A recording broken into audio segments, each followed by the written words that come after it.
first grade. For this first part, you're going to take your butterfly packet and you're going to turn as many pages as I do. You ready? 1, 2, 3, 4, 5, 6, 7, 8, 9, 10, 11. And we're going to be working on this page first. So keep this page out, and while we do it up on the board, I want you to be filling in the parts as we go, okay? Hi, first grade. How's everyone doing today? So if you watched the video clip right before this, it showed you how to find this page in your packet. We're going to fill out this page together. We're going to label all of the parts of a caterpillar.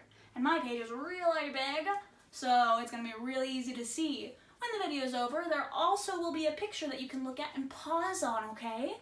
So let's get started. If you look underneath, you can see there's lots of little legs that a caterpillar has. Did you know that not all of those legs are real legs? These legs towards the back are called prolegs, and prolegs have little hooks on them that help the caterpillar stay attached to flowers, leaves, and other things that it crawls on. But these are not its real legs. In fact, its true legs are these front 6 legs. And those are the legs that help the caterpillar walk and move around. And so the front legs are called true legs. In the front of the caterpillar, I bet you can guess what that is. You're right, it's the head. And lots of caterpillars actually have false heads that they hide their real head inside. Up here, I bet you can guess what this one is too. You might call them antennae. Actually, on caterpillars, they're called something a little bit different. On caterpillars, they're called tentacles, kind of like an octopus. These tentacles help the caterpillar to see and feel and smell, so they work a lot like antennae do on butterflies. Now, you can see these little spiky looking hairs on the caterpillar, and these are used for self-defense. They're called bristles, and lots of caterpillars have they kind of look like little hairs or little spikes, and if you touch them, they'll sting. So that helps protect caterpillars from predators and even from cute little first graders trying to touch them, because caterpillars don't like to be touched. It's not very good for them.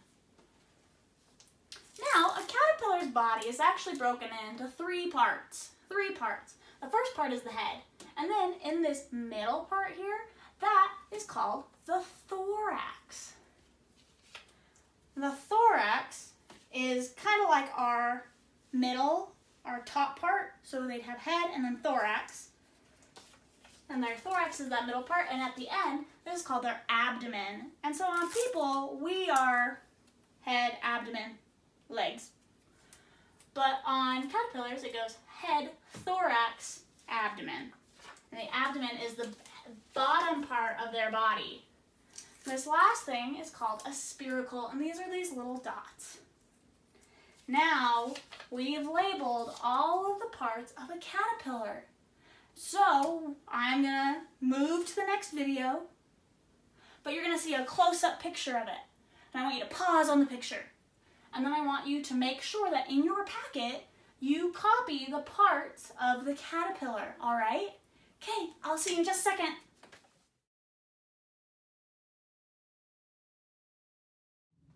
Hey, right before we move on, I'm adding some posters to my little classroom at home wall, and I found this really cool one. This is a picture of an actual caterpillar, and you can see all of the parts on the caterpillar are labeled. This poster is going to make a beautiful addition to my wall. I have parts of a caterpillar here, and then I'm going to do the real parts of the caterpillar right below it. So now we have the parts of the caterpillar on the cartoon caterpillar and on the real caterpillar.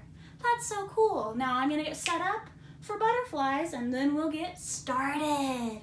Now that we've finished this page, we're going to be working on the next page. So what I want you to do is take your packet and turn it one page. Now we're going to be working on this page.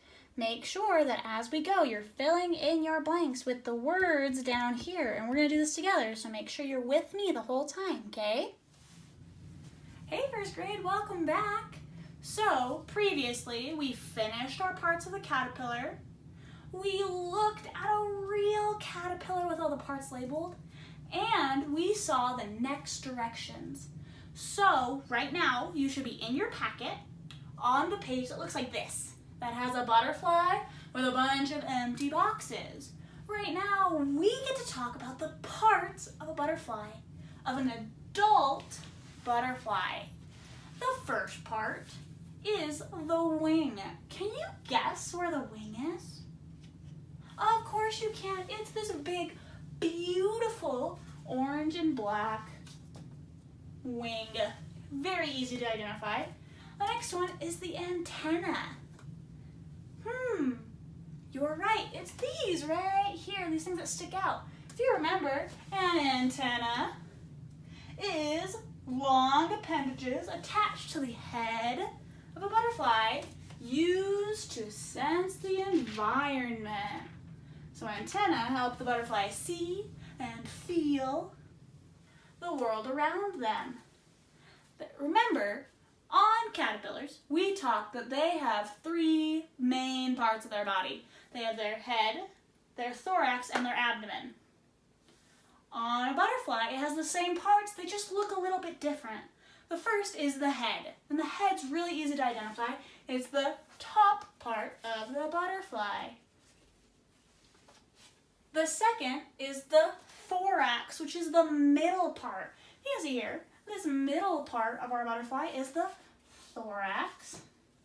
And I bet then you can guess that the bottom part of our butterfly is the abdomen. So its body is broken into head, thorax, abdomen. Now butterflies have a very interesting way of eating. They don't have a mouth like we do. So they don't chew their food. They don't go ah when they eat. They use a proboscis. And a proboscis is kind of like a straw that's all wound up. And when they want to drink, they straighten out their proboscis and they drink kind of like through a straw. And so this part right here that's kind of curly-whirly is the proboscis. And if you remember, our proboscis is one of our vocabulary words. It's a straw-like appendage that's used for drinking nectar and sometimes water, depending on the butterfly. The next one is something that we learned about yesterday. It's the compound eye. If you remember, a compound eye is big, it's bulgy, that means it sticks out, and it's made up of thousands of little lenses that help that butterfly see all around. And compound eyes tend to be pretty big, and you can tell it's right here. It's this big black dot. Very easy to see, but if you looked up close, it would kind of look like a golf ball, but with more little holes in it. And finally, this is a pretty easy part. We've got one more thing, and it's the legs. Well, if you remember, the legs of a butterfly are pretty interesting, and I'll tell you why. The legs of the butterfly. Butterflies are insects, so they have 6 legs. We only have 2. Lame. But also, the little feet at the bottom of the butterfly legs help the butterfly taste. So whatever they land on, they can kind of taste what kind of flower it is by using the feet on their legs. Okay, we're going to move back to the table, and we're going to look at our next direction, and then we're going to meet back here, and we're going to finish it up. Okay, see you in a second. All right, this page should be completely filled in. We did it together. All of these blanks should have a word in them. I want you to turn one page. Ready? 1. We're going to read this page together. So go ahead and get that page out. Get ready. We're going to use my colored version. Point to your first word. Ready? What is pollination? Pollen is the yellow, white, or brown powder at the center of most flowers. It is the part of a flower that plants need to make fruit, seeds, and new plants. It is also an important food for bees and some other animals. Plants need the help of butterflies, birds, and other pollinators to move pollen from one flower to another to help them grow. So butterflies move pollen to different flowers. This process is called pollination. Flowers produce nectar to attract butterflies and other insects. When a butterfly sips nectar from a flower, pollen from the flower sticks to the butterfly's legs. You can see this little spider guy is covered in all of this pollen. It just sticks to the insects. As the insect flies to a new flower, it carries pollen with it from the previous one. This pollen falls or rubs off onto the new flower. Plants rely on this transfer of pollen to continue their life cycle. Now that we are done reading that article, I want you to look at the other side. So you're just going to flip your packet and you're going to fill in the blank. And we're going to do this together. So we're going to move back over to the whiteboard and we're going to do this together. And then I want you to fill it in. So it says, how do butterflies help plants grow? Butterflies help plants grow by blank. So your job is to copy and to fill in the blank. And we're going to do this together, so make sure that you're with me. And then when you're done, I want you to draw a picture of how butterflies help plants grow. Okay, good luck. If you can look right here, you can see I took my giant parts of the butterfly and I shrunk it down to this little poster that has the parts of a butterfly on it to add to my wonderful butterfly wall and door. Well, last time I think I said that this was the last thing, but it's not. This is the second to last thing. In your packet right now, you should be on the page that says, how do butterflies help plants? Well, we're going to learn about that. We already read that wonderful article, and we learned that butterflies, because they are so hungry and they drink nectar, they land on plants, just like this little guy, and they drink the nectar from the plant. Well, something interesting happens when they land on that flower.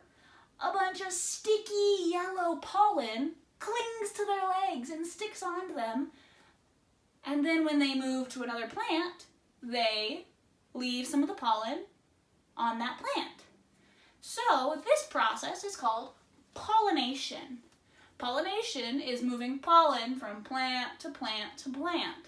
And butterflies are not the only animal that does this. In fact, one of the scarier insects, I know lots of you don't like them, but bees do this as well. Bees and butterflies are very, very important to making sure that plants grow. And it's so important because without pollination, a lot of plants would die and we wouldn't have certain foods, like we wouldn't have chocolate, we wouldn't have honey, and we wouldn't have pretty flowers. So butterflies and bees are very, very important to this process. So we're going to take our sentence stem, which you have written right, and we're going to fill in our blank. Butterflies help plants grow by, I could write pollination, but what if somebody was reading that and didn't know what pollination meant? So I decided to explain it. I said, butterflies help plants grow by moving pollen to other plants, which is the definition of pollination. So now, finally, we get to move to our final page. And our final page is about compound eyes. I'm going to stick this up on the wall and I'm going to pull out my compound eye sentence stem. I want you to see if you can find it in the next part of this video.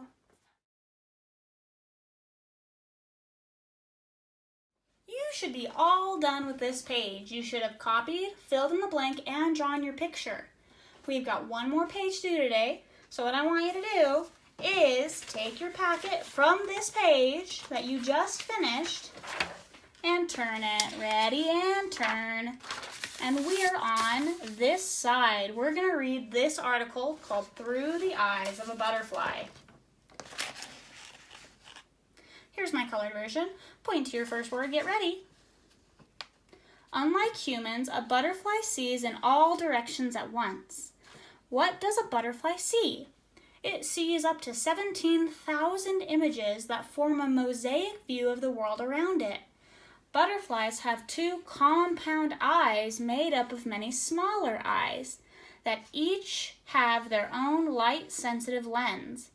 These eyes bulge out, giving the butterfly a wide range of sight. Compound eyes can't change focus. They do not see much detail or things that are far away. Instead, they see quick movements and things that are nearby. So compound eyes aren't quite as good as our eyes. They can only see things that are really close, and it's kind of like seeing blurry all the time. But they help the butterfly see things move really fast by. The butterfly's brain combines the thousands of images it sees into one single image. Butterfly eyes can also see ultraviolet light. This helps them to find food, as some flowers have markings that can only be seen in ultraviolet light.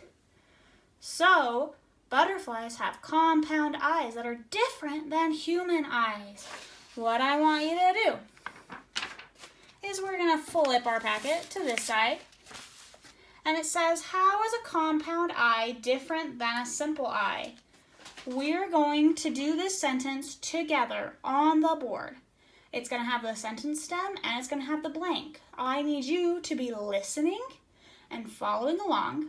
Once you've written your answer, which we're going to do together, so make sure you're with me, you're going to draw a picture of a compound eye. And your picture does not have to be perfect. You guys are all artists. I want you to do your best, and you can copy my picture, or you can make your own picture. Okay, that's the last page of today. Once we finish going together to finish up this lesson, you're all done. Good work today. Welcome back for the final time. Last video, I gave you a challenge. I said I was going to put up my beautiful poster on pollination. Can you see where it is? It's not over here. It's not on my door. You're right, it's right behind me. It's right here. You can see my little flower, my little butterfly. He's gone hidden. I'm running out of space. Well, in your packet, you should be on the page that says, how is a compound eye and a simple eye different? Well, right now, pause the video. I want you to write, a compound eye is different from a simple eye because blank. Write that down right now. I'll wait. Are you going to pause it? Make sure you're writing it down. Okay, well, I gave you the opportunity. Hopefully you paused and wrote it because that's what you need to do. We're going to fill in our blank today. Let's talk about a compound eye. If you remember, we have some really cool pictures right up here that I'm going to grab down to show you. A compound eye is made up of many individual lenses. Can you see all of those lenses right there? Very intricate, and they bulge out of the butterfly's head. That's what it looks like on a butterfly. You can see right here, I drew this beautiful butterfly. I did a big eye, and then I did a close-up, and that's my compound eye. It's not nearly as pretty as this one, but I did my best, and that's all that matters. Well, how is it different from a simple eye? Well, one really big way is that compound eyes can't focus. So they see lots of things moving really, really fast. And in the butterfly's brain, they've got to take all of these pictures and make them into one. So it's really hard to get a really clear picture. But it is really good because it allows butterflies to see things moving really quickly, which a lot of butterfly predators move super fast like birds. So they're very helpful to butterflies. They also let the butterfly see all around just like a fly. Well, one really big difference, and that's the one that I decided to write, is that a compound eye is different from a simple eye because they can see thousands of images at once. So I decided to fill my blank in with that. Now it's up to you. You can pick a different reason. That's fine. That's up to you. Or you can use mine and write, a compound eye is different from a simple eye because they can see thousands of images at once. That's up to you. You guys did such a good job today. We did 4 pages today, and that's a lot of hard work. I'm so proud of you. You did such a good job. We have 2 more days of butterflies, and so I hope to see you next time. Have a good day. Bye!